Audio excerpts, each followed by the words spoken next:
Second question आपके सामने NCERT का एग्जांपल। एनसीईआरटी का एग्जांपल आपके सामने हम करने जा रहे हैं, जो इसी तरह का Q इक्वल एन फॉर्मूले पे आपका क्वेश्चन होगा। देखिए क्वेश्चन को, पहले क्वेश्चन पढ़ते हैं। If a body gives out 10 की power 9 electrons every second, how much time is required to get a total charge of 1 coulomb from it. ये क्वेश्चन की प्रॉब्लम है। इस क्वेश्चन को ये सिम्टम्स है, इस क्वेश्चन को ये सिम्टम्स है। हमारे पास फॉर्मूला है पीजीओ फॉर्मूला। ये 5 चीजें हमें देखनी होती है, ये 5 स्टेप्स हमें देखने होते हैं। तो इसके सिम्टम्स हमें देखने हैं, यानी सिम्टम्स मतलब सिस्टम मीन्स गिवन वैल्यूज। तो इसमें हमें क्या दिया हुआ है, देखिए a body given out number of electrons पर सेकंड। तो ये बॉडी एक सेकंड में जितने नंबर्स ऑफ इलेक्ट्रॉन्स निकाल रही है n, वो 10 की पावर 9 है। तो सबसे पहले हमने क्या लिख देना है, गिवन वैल्यू n इक्वल 10 की पावर 9।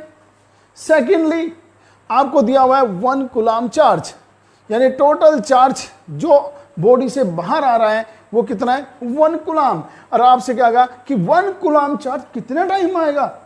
अब आपसे कहा कितने टाइम आएगा, आपने कहा t टाइम आएगा। जब क्वेश्चन निकालना, जब कोई भी आपको फिजिकल क्वांटिटी निकालनी होती है, उसके आगे क्या लगाते हैं, क्वेश्चन मार्क। आपको कहा कितने टाइम में निकलेगा, आपने कहा t टाइम में निकलेगा, t के आगे क्वेश्चन मार्क। अब टोटल टाइम जो है t, उसको कैसे निकालेंगे कि टोटल चार्ज, ये सिंपल मैथमेटिक्स का फॉर्मूला है, फिजिक्स का कोई लेना देना इससे नहीं है, कि टोटल चार्ज अपॉन 1 सेकंड का चार्ज। टोटल चार्ज जो है t सेकंड में निकल रहा है, वो निकालना है। पूछा आपसे कितना टाइम निकलेगा, t में निकलेगा। तो कितने में निकलेगा, टोटल चार्ज जितना भी हो उसको 1 सेकंड में जितना निकल रहा है उससे डिवाइड कर दो। अब टोटल को जब 1 सेकंड से निकालोगे तो टोटल टाइम आ जाएगा, कितना चार्ज निकलेगा।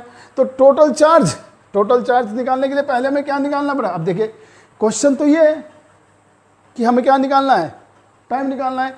अब इस क्वेश्चन में हमने फॉर्मूला अप्लाई कर दिया, इस फॉर्मूले में टोटल चार्ज तो ये रहा हमारा। हमारे पास क्या नहीं है, हमारे पास 1 सेकंड का चार्ज नहीं है। चार्ज गिवन आउट 1 सेकंड नहीं है, लेकिन हमारे पास क्या है, 1 सेकंड के नंबर्स ऑफ इलेक्ट्रॉन्स हैं। तो यहां पे क्या करते हैं हम, charge given out 1 second Q dash, यानी हमने क्या इसको क्यू लिया, इसको क्यू डैश। तो फॉर्मूला क्या होता है, देखिए हमारे पास एन भी है, हमारे पास क्यू भी है, और हमारे पास क्यू डैश नहीं है। अब हमें क्यू डैश निकालना है, तो क्यू डैश क्या होगा, एन ई ऑलरेडी हमें पता होता है, एन यहां से उठाया यहां से। तो ये जो चार्ज हुआ हमारे पास, ये चार्ज क्या हुआ हमारे पास पर सेकंड, यानी 1.6 10 की पावर माइनस के 10 कूलम पर सेकंड चार्ज निकलता है। अब ये जो चार्ज है क्यू डैश, इसकी वैल्यू यहां रखेंगे और इस क्यू की वैल्यू यहां रखेंगे।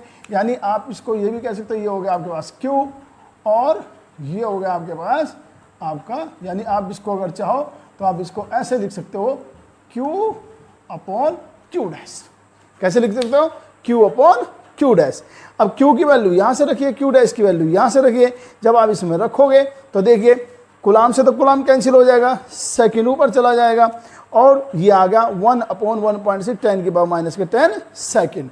अब इसे यहां से उठा के आप यहां ले गए, यहां पे देखिए ये जो 10 की पावर माइनस 10 है, जब इसको ऊपर ले जाएंगे, पावर्स को जब नीचे से ऊपर या ऊपर से नीचे लाते हैं तो उसका साइन चेंज हो जाता है।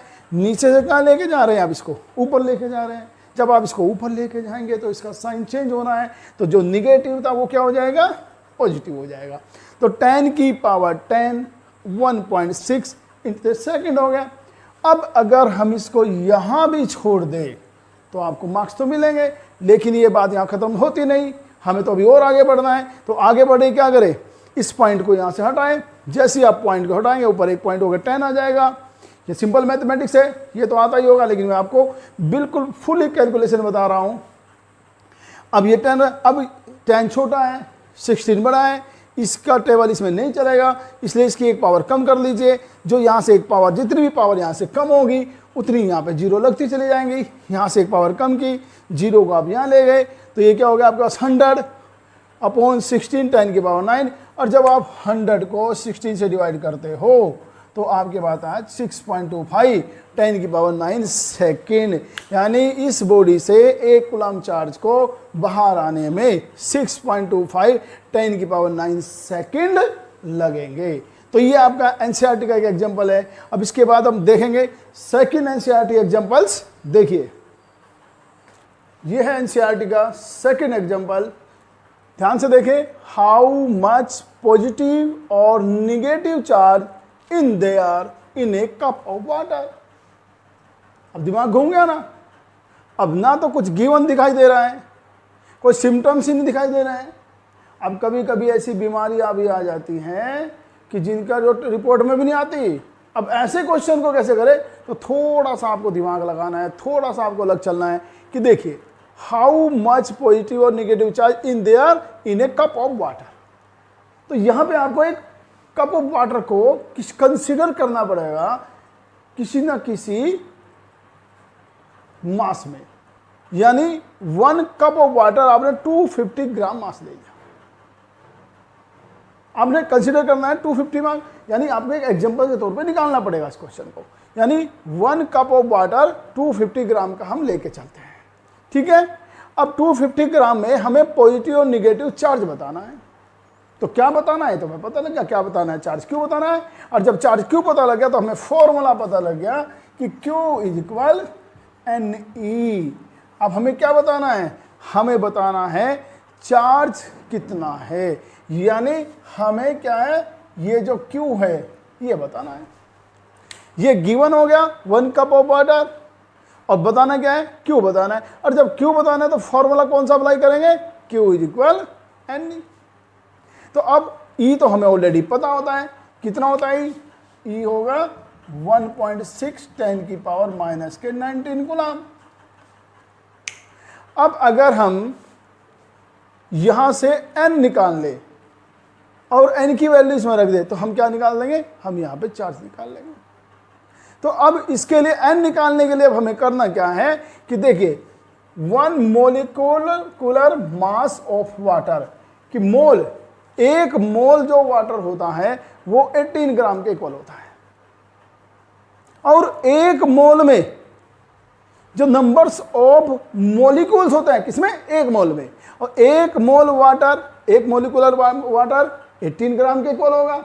और एक मोल में यानी 18 ग्राम में जो आपके मोलिक्यूल होते हैं, जो छोटे छोटे मोलिक्यूल्स होते हैं वाटर के, वो यानी एवोगैड्रो नंबर के इक्वल होते हैं 6.02 10⁻23, जो कि एक कांस्टेंट वैल्यू है जो कभी चेंज नहीं होगी। 18 ग्राम में कितना हुए, अब यहां पे मैथ्स का शुरू हो जाएगा आपका, फिजिक्स नहीं है मैथ्स। 18 ग्राम में कितने हुए, 6.02 10⁻23। तो भैया नंबर्स ऑफ मॉलिक्यूल्स 1 ग्राम में कितने हुए, 18 से डिवाइड कर दो इसको। अब हमारे पास 1 ग्राम में आ गए और हमें निकालने कितने, 1 कप में यानी 250 ग्राम में। तो 250 ग्राम में कितने नंबर्स ऑफ मॉलिक्यूल्स होंगे, n कितने हुए, ये हो गया आपके 250 की मल्टीप्लाई कर दीजिए इसमें। और जब आप 250 की इसमें मल्टीप्लाई करोगे तो आपके पास total numbers of molecules capital N, total numbers of molecules capital N कितना है, 8.6 10⁻24, यानी एक कप के अंदर इतने मॉलिक्यूल्स हो गए। अब वाटर का एक मॉलिक्यूल जो होता है वो होता है H2O। वाटर का एक मॉलिक्यूल क्या होता है, H2O। एक मॉलिक्यूल में नंबर ऑफ इलेक्ट्रॉन या प्रोटॉन, जितने प्रोटॉन होंगे उतने ही इलेक्ट्रॉन होंगे। तो चाहे तो इलेक्ट्रॉन्स निकाल लो चाहे प्रोटॉन निकाल लो। तो नंबर्स ऑफ प्रोटॉन या इलेक्ट्रॉन कितने होते हैं, तो देखिए H2, H पे कितने प्रोटॉन हो गए 2, O पे कितने प्रोटॉन हो गए 8, तो टोटल कितने प्रोटॉन होते हैं 10, यानी एक H2O 10 प्रोटॉन रखता है। और कितने नंबर्स ऑफ मॉलिक्यूल्स हैं, कितने H2 हैं, इतने। तो अब टोटल नंबर ऑफ इलेक्ट्रॉन्स और प्रोटॉन कितने होंगे कि ये जो 10 है, इस 10 से इसमें मल्टीप्लाई कर दीजिए, यानी ये जो आपका कैपिटल N है इसमें मल्टीप्लाई कर दीजिए, इसमें 10 की मल्टीप्लाई करोगे। जब आप 10 की मल्टीप्लाई करोगे तो ये जो 24 है इसमें यहाँ से एक पावर प्लस हो गए 25 आ जाएगा। तो ये आ गया आपके पास कितना 25। तो ये जो अब आया 25, ये हो गया आपका टोटल नंबर ऑफ इलेक्ट्रॉन, यानी जो आपको N चाहिए था वो N अब आपका यहां से आ गया। अब इस नंबर ऑफ N जो आ गया तो अब क्या निकालना है, टोटल चार्ज पॉजिटिव और negative carried in a cup of water, Q equal NE, यानी यही फॉर्मूला जो आपका Q इक्वल NE। अब इसमें क्या है, N आपको यहाँ से रख लेना है, E आपको ये यहाँ से उठा के यहाँ रख लेना है, और ये रखने के बाद जब आप इसकी कैलकुलेशन करेंगे, तो इसकी मल्टीप्लाई एक साथ होगी, इसकी मल्टीप्लाई एक साथ होगी। 25 और -19 दोनों को प्लस करना होगा, प्लस करके आएगा 6, क्योंकि ये क्या है, ये पॉजिटिव है और ये निगेटिव है। तो क्या होगा 25 प्लस माइनस के 19, तो क्या होगा 25 या माइनस के 19 इक्वल कितना हो जाएगा 6। तो ये 6 क्या होगा आपका 10 की पावर 6, ये यहाँ आएगा। तो Q इक्वल 8.36 मल्टीप्लाई 1.6 10 की पावर 16। अब जब इन दोनों की आप मल्टीप्लाई करोगे तो आपके पास आएगा 13.3 मल्टीप्लाई 10 की पावर 6। अब ये जो आपका पॉइंट है, इस पॉइंट को आपको लेफ्ट साइड लेके जाना है। जब आप इसको यहाँ से यहाँ ले जाएंगे तो यहाँ पर इसकी एक पावर बढ़ के 7 हो जाएगी, और ये आपका एब्सोल्यूट आंसर आ गया 1.33 10 की पावर 7 कूलम। यानी इतना ही तो पॉजिटिव चार्ज होगा इसके अंदर, और इतना ही इसके अंदर नेगेटिव चार्ज होगा। अब यहाँ पे मैं आपको एक चीज़ और बताना चाहूँगा कि ये जो पॉइंट है, बहुत सारे बच्चों को ये पॉइंट्स भी लेफ्ट या राइट लेना नहीं आता। तो आज आपको मैं बहुत ही सिंपल सा एक बड़ा ही सुंदर सा मेथड बता रहा हूँ कि पॉइंट्स को आपको कैसे पता लगेगा कि कब पावर्स बढ़ाएंगे, कब पावर्स आप घटाएंगे। देखिए, ये आपका राइट हैंड है, ये आपका लेफ्ट हैंड है। राइट हैंड, ये जो लेफ्ट हैंड आपके दिल के पास है, तो जब भी आपका पॉइंट लेफ्ट साइड चलेगा, यानी आपके लेफ्ट हैंड के साइड चलेगा, तो पावर्स पॉजिटिव होती चली जाएगी, बढ़ती चली जाएगी, पॉजिटिव होती चली जाएगी, पॉजिटिव में प्लस होगी। और जब राइट हैंड में जाएगी तो नेगेटिव है। कैसे? जैसे ये आपका पॉइंट है, ये कहीं भी लगा हुआ हो, अगर ये ऐसे राइट हैंड चलेगा तो आपका निगेटिव, यानी राइट की ओर चलेगा, तो पावर्स जो है आपकी वो किस में होगी, निगेटिव में इंक्रीज होगी। और अगर ये लेफ्ट साइड चलेगा, यानी आपके दिल के पास आएगा, लेफ्ट साइड चलेगा, तो ये जो पावर्स है आपकी ये पॉजिटिव होती चली जाएगी, यानी पॉजिटिव में इंक्रीज होती जाएगी। फॉर एग्जांपल, कहीं पे लिखा हुआ 386 मल्टीप्लाई 10 की पावर 9। अब यहाँ देखिए, अब सपोज करिए पॉइंट यहाँ है, अब इस पॉइंट को आप राइट साइड लेके जाइए। कहाँ लेके जाइए? Right side. तो 386 मल्टीप्लाई, अब इस पॉइंट को यहाँ से आप यहाँ कैरी कर गए, आपने राइट साइड ले गए बात, तो 10 की पावर 9, तो हमने कहा निगेटिव में इंक्रीज होगी, तो एक पॉइंट इधर गया तो यहाँ पे -1 हो जाएगा, और आंसर आ जाएगा 386 10 की पावर 8। और अगर ये ऐसे होता कि 38.6 10 की पावर 9, और आप इस पॉइंट को कैरी कर दीजिए यहाँ पे 10 की पावर 9। अब आप क्या करें, इस पॉइंट को आपने 1 2 जो स्टेप है, फर्स्ट सेकंड 2 स्टेप इधर लेके गए आप, 1 और 2 कौन सी साइड ले गए? Left side. और लेफ्ट में कितने ले गए? 2, तो प्लस में होगा तो प्लस के 2। तो अब क्या हो जाएगा आंसर? 0.386 मल्टीप्लाई 10 की पावर 11। यानी अगर लेफ्ट साइड कैरी कर रहा है आपका पॉइंट, तो जितने भी वो स्टेप चलेगा उतने स्टेप प्लस में कर देना, और अगर राइट साइड चलेगा तो उतने ही स्टेप नेगेटिव में कर देना पावर्स में। इस तरह जो है आपका ये पॉइंट लेफ्ट या राइट आप लेके जा सकते हैं। Okay, thank you.